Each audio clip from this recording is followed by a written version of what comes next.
Hey everybody, Jeff Sutherlin, associate broker with eXp Realty. I'm here with my good friend Chase Waldren. We are bringing you the July 2024 real estate market update, and I'm pleased to announce I have brought Chase onto my real estate team. He's a good friend of mine. After almost 24 years in the business, I've realized I need some help, and I need help so I can better service our clients. And he has been amazing. He's been one of the strongest people I've worked with in a long time. So I'm very selective, and I wanted to bring Chase onto the team. So you're going to be hearing from either one of us as we move forward, and you can reach out to either one of us for any help that you need. Chase, say hi to everybody. Hey everybody, I'm so happy to be here on the Jeff Sutherlin team, and I'm really looking forward to touching base and being a service to you and a resource for anything you might need. Awesome. Well, let's get right after it, my friends, and Chase will have a few things to say. I'm going to share my slides for July and what's going on in the marketplace. Wow, it's pretty crazy out there. It always is, but I want to give you guys some really good information today. And the first thing I'm going to talk about is the Cromford Market Index. That's called our CMI. This is our secret sauce. And our secret sauce has to do with essentially making sure that we have a supply index, a market index, and a demand index. The supply across the greater Valley of Phoenix, that's Pinal County and Maricopa, is low still. We're only at 74.5% of normal. We still have low supply, and we still have people moving here. And then we have the demand index, which is also low. Low supply, lower demand. That's at 75.2. Now, the interesting thing is we're at a balanced market overall in the Valley. We have sellers and buyers who have equal leverage overall, but we do have certain cities in buyers markets, certain cities in balanced markets, and certain cities in sellers markets. And we're going to go over that today. So we do have a little bit of a slowdown. We'll talk about that, what happens in the summer, typically in Arizona, and what's coming our way. Let's continue on. Now look at this slide here. This is cool. This is one of the only times in the last few years we've had a balanced market. You can see the green line, which is our demand line, which is again under normal. And you can see the blue line, which is our supply line. They've come together, literally come together now, and which is really interesting. And we've had a little bit of a slowdown over the summer, and that is a normal thing. So today we're going to educate you on not listening to the clickbait, not listening to the fear, but sharing real information with you guys so you can make good decisions for your family. Phoenix is still a great place to purchase real estate. Okay, now this is another graph that explains the Cromford Market Index, which is the secret sauce that we use to analyze the market. This is how I'm able to help my sellers and buyers. We're able to help our clients because we understand the data. You have to make data-based decisions in real estate. And if you've noticed in 2004 or 2024, we've had a very balanced market, and now we're down literally to the normal line. Now that could kick up a little bit. The more that this goes up, the more of a hot seller's market this is. So this could kick up at any time with one thing happening, and that is a interest rate reduction. And we are now getting closer and closer to that. And I'll show you what's going on with that here in a second. I hope you like my graphics too. This is pretty funny. Okay, look at this. Look at this. Over the last few months, people don't realize this, but rates have been going down, and they most likely will continue to do so.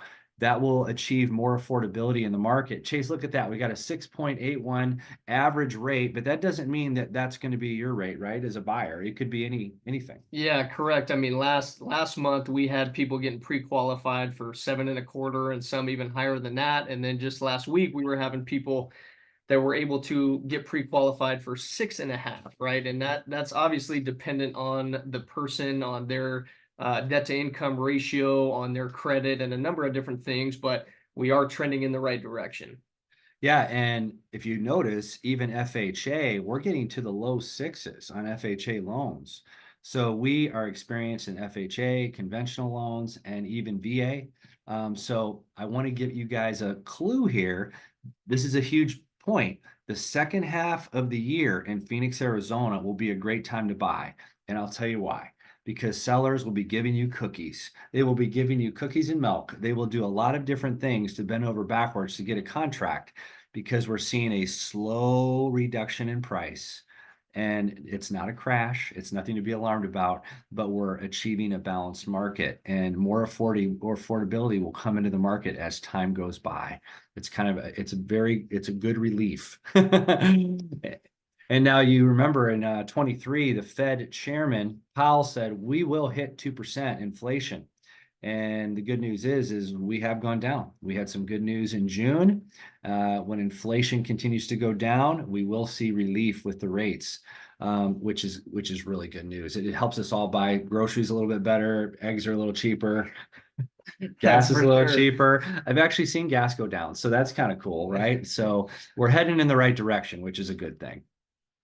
Now, interestingly, in general, whenever you have something negative happening in the economy, that's actually good for mortgage rates. Mortgage rates usually go down. Now, in the case of unemployment, here's a perfect example. Unemployment, we actually have really good unemployment in Arizona, but federally, the unemployment went up. And it went up a little bit of a more aggressive tick than what we're used to seeing. Now, there are some triggers in the economy, and I'm not going to get into advanced economic stuff here, but there are some triggers in the economy that can set off a recession. A lot of people still think we're heading into a recession. That's possible. We had an uptick of the federal unemployment rate go up to 4%. If we go into a recession, this is what you need to know as a consumer. Did you know that 7 out of the 8 last recessions we've had in our economy over the last few decades, house prices went up? There's only one time during a recession that the house prices went down, and that was during the Great Recession. And that's when the mortgage, the banks and everything were kind of at the root cause of that. So if we fall into a recession, most likely prices will not go down. And the reason is because the rates will go down. I hope that makes sense to everybody. Any thoughts on that, Chase, at all? I think, yeah, I mean, you pretty much nailed it, right? When the rates go down, we can anticipate more people coming into the market. That drives the demand up, and that drives prices up ultimately. So, Yeah. yeah, it makes sense. Yeah. And if you look at Arizona, we still have a great state. People are coming here. The labor market's robust. We have more diverse jobs than we've ever had. I remember back 25 years ago, 30 years ago when I moved here, we were pretty much a housing economy. Now we're a housing economy, we're a medical economy, we're a high-tech economy. We've got some major fabrication plants being built in North Phoenix right now. Huge investment coming into this valley. Just look at the 303. When you go out there, there's literally tens and 20s of warehousing, where they're shipping goods from California over to Arizona just because it's cheaper to hold them there. And we have the same thing going up on over here on the 202 in in the Southeast Valley, and that's going to continue. That corridor is going to continue to grow all the way down to Florence, and so we see a lot of growth happening in the valley. So we're in a good place in Arizona. Yeah. Please, before you believe everything you see on YouTube, follow people that understand the data and understand economics and real estate in Arizona. This is an example. This particular individual just likes to spread a lot of fear, and it's not always based on data. And so I would encourage you to check us out, and we can show you the data that's happening in the local economy. Every real estate area is local, hyper local. So every real estate area is different. So you can't take macro numbers and always say, okay, this is what's going to happen to Phoenix. And we stay on this stuff every month. So again, you're free to watch whatever you want, but I would say take it with a grain of salt, and also check and research it a little bit more at a deeper level. Yeah, and on that note, I mean, we're gonna hit it a little bit later, but on the note of every single area is different. I mean, you have some areas in Phoenix that are, considered a seller's market still, and then you have certain areas that are considered a buyer's market now. So it's really hard to be general and just look at Phoenix Metro as a whole when, different pockets in this Phoenix Metro are drastically different. Yeah, and you've been dealing with buyers in Buckeye and Queen Creek, right? Yep. Apache Junction, Buckeye. We were looking at homes over there in Buckeye just earlier this week, and you can still find homes there in Buckeye that are good first time homes, in the 300,000 range, low 300. So there's a lot of different things happening depending on the pocket that you're in. Yeah. Now, like what this particular YouTube person is saying is that we're having some increase in supply. Well, that's actually true. And I want to just touch on that. That is a normal thing in Phoenix real estate. Usually the contract volume goes down in the summer. And let me just, you can see the slide here. You can see that over all these past years, in Phoenix, we have a lot of activity between January and about June-ish, right? About halfway through the year. But you're going to start to see a decline around April and May, and it slowly goes down to the end of the year. This is contract volume, transactions. And then it kicks off again the next year at the beginning of the year. This is a seasonal thing. And so I want to just let everybody know that this is not a surprise. So when you have lower volume, it's not, the sky is not falling in Phoenix. It's just the way it's always been here. People don't typically like to sell their houses in the summer. It's hot. A lot of people wait. That's for sure. Especially those that have luxury homes over $1 million. Those people typically like to wait. And so that's something that's really kind of important. In fact, we have a little kind of neat little graph here on the summer degrees of, and it's kind of interesting how it kind of correlates with the seasonal trends, doesn't it? Yeah, no one wants to move in July in, right. in Yeah. Arizona. Yeah. And then of course you have some people saying, oh, everybody's going to foreclose. No, they're not. And why? Because everybody that bought their house over the last few years, they took a lot of equity. They built up a lot of equity. The housing market shot up. Well, if they get into trouble and they lose their job, they're not going to foreclose their house. They're just going to sell it because they have equity, even if they have to sell it for less right now that they thought that they could. So we have very, very low pre-foreclosures going on. Okay. You go all the way back to like 2000 and you can see that big ramp up in the Great Recession, but look at what we have going on right now. This is nothing to be alarmed about, and I certainly would not be concerned about it whatsoever. Now, also, this is something that is true, is if you look at this graph with supply, 2024 is a little bit different. It is a little bit different. And why? Because I think inflation took the wind out of our sails, and we have had supply inching up. And what's going on now is this has prompted our pricing to go down a little bit. So it's a slow glide down. It's not a crash. And you can see what's happened here. But now, if you look at the middle of the year, it's flattening out. In fact, supply actually has started to go down again. So we might get a late summer run, but you can see in general what happens to supply. So it'll be interesting to see what happens. A lot of it's going to be tied to the rate. So again, all active list prices. Oh my gosh, prices are falling. Yes, they typically do in the summer. You can see it right here. It's all, I want to show everybody the normalized seasonal activity happens with listing prices. So it's right here. You can see it's pretty much right on target. This is not a surprise. So, and we typically see a rebound in the late summer and the fall. So right now is a great time to buy a house. You can really negotiate with sellers. It's wonderful. Yep. See all that? Perfect. You can see it just lining up exactly right. Now, moving on, look at the number 1, number 2, number 3, number 4, number 5 top sellers markets. You can see those right there on this slide, and it's not a surprise. These are mostly outlying areas. I'm sorry, these are inline areas. So if you look at Chandler, even though Fountain Hills is not really in town, so to speak, it's hot because a lot of people have found that that's a good place to live. There's a lot of stuff going on out there right now. Avondale's hot. Tollison's very hot. And then Sun Lakes. So these are your top sellers markets. And then we go down to the buyers markets. This is the fun part. And I know Chase has been out there working with a lot of people. And like, for example, in Queen Creek, Maricopa, and Buckeye, their biggest challenge is they have to compete against new homes.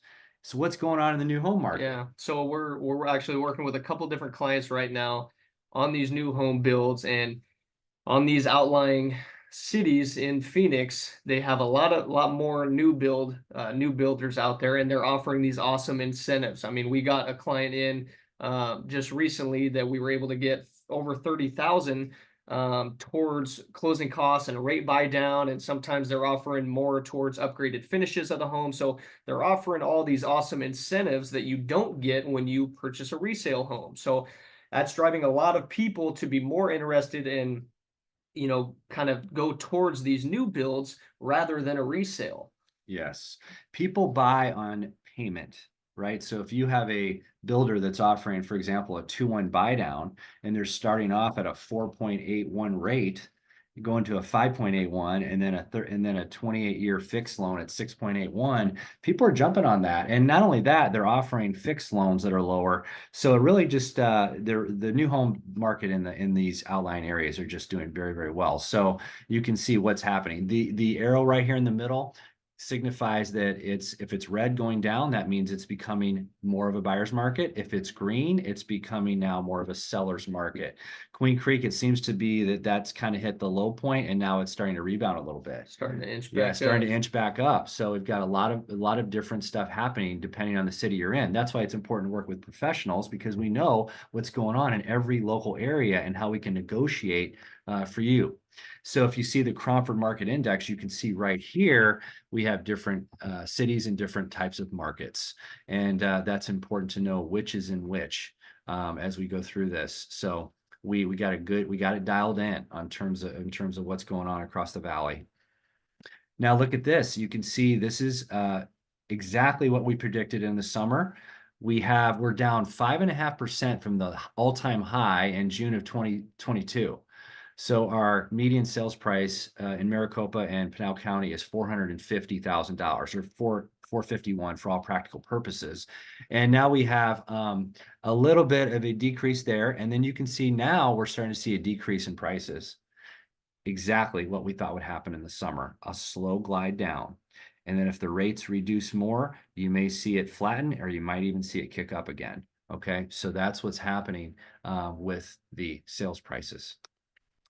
Now, median agent days on market, we've hit 30 in June. We're tracking at 33, even more, which makes sense. More listings hit the market, days on market go up, and then that's why you see prices go down. It's supply and demand all the way.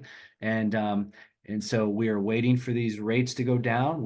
But right now, a lot of buyers are starting to enter the market because they want to get in now, and they see the rates going down later. They can simply refinance their house. Yeah. And now there's less competition, so they don't have to dogfight it out to get a deal. Yeah, exactly. A couple of years ago, you were going up against 10 different offers on every home that you submit an offer on. And right now, you're able to get in on a lot of these without all of that competition. Yeah, that's right. That's right.